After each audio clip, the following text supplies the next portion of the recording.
Good morning students. Today we are going to read remaining part of chapter 17 Natural Resources. Today's topic is air. Air जो है living beings के लिए बहुत ही important है।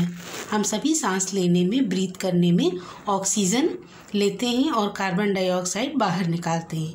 लेकिन जो प्लांट्स होते हैं वो अपना फूड बनाने के लिए कार्बन डाइऑक्साइड गैस लेते हैं और फूड बनाने के बाद ऑक्सीजन को बाहर निकालते हैं। तो इस तरह से जो प्लांट्स होते हैं वो एयर को क्लीन करते हैं, एटमॉस्फेयर को क्लीन करते हैं, क्योंकि वो एटमॉस्फेयर में जो कार्बन डाइऑक्साइड गैस होती है उसको फूड बनाने के लिए यूज़ करते हैं और बदले में ऑक्सीजन निकालते हैं। ऑक्सीजन सभी लिविंग बीइंग्स के लिए बहुत इम्पॉर्टेंट है। हम सभी सांस लेने के लिए ऑक्सीजन का यूज़ करते हैं और इसी के साथ साथ चीज़ों को बर्न करने के लिए भी ऑक्सीजन की ज़रूरत होती है, जैसे वुड है, कोल है, गैस जलाने के लिए, इन सब के लिए ऑक्सीजन बहुत ज़रूरी है। अब नेक्स्ट है टॉपिक ऑक्सीजन। हम एयर को कैसे, एयर गंदी हो जाती है, कैसे पॉल्यूटेड हो जाती है एयर जिसमें हम ब्रीथ करते हैं। स्टूडेंट्स, आपने देखा होगा कि कभी कभी स्मोक या कोई चीज़ जब हम बर्न करते हैं तो बहुत सारा स्मोक मीन्स धुआं निकल कर पूरे एटमॉस्फेयर में फैल जाता है और फिर हम उसी को अंदर इनहेल करते हैं सांस लेने में।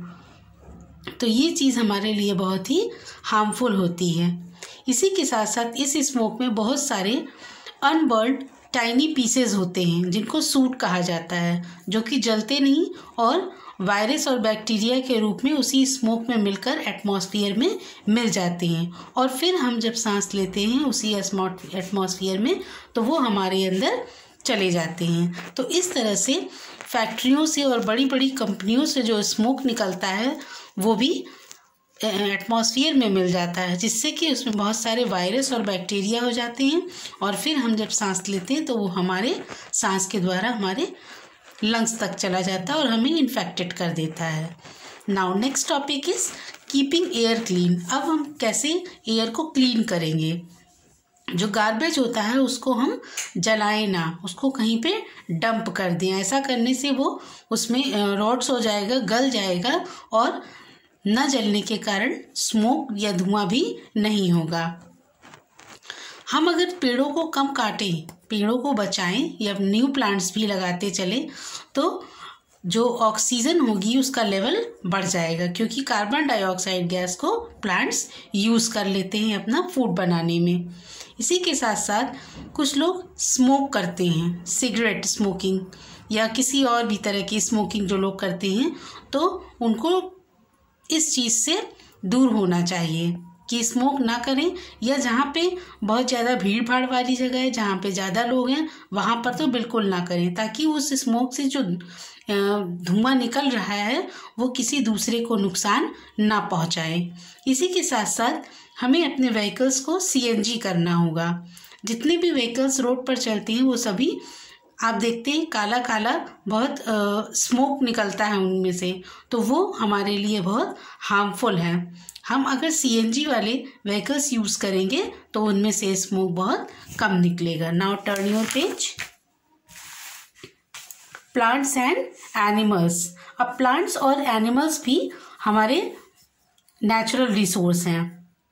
प्लांट से हमें वुड, कॉटन, मेडिसिन्स ये सब मिलते हैं और इसी के साथ साथ हमें फूड भी मिलता है और प्लांट्स हमारे एयर को क्लीन भी रखते हैं, इसलिए हमें प्लांट्स की टेक केयर करना बहुत ज़रूरी है।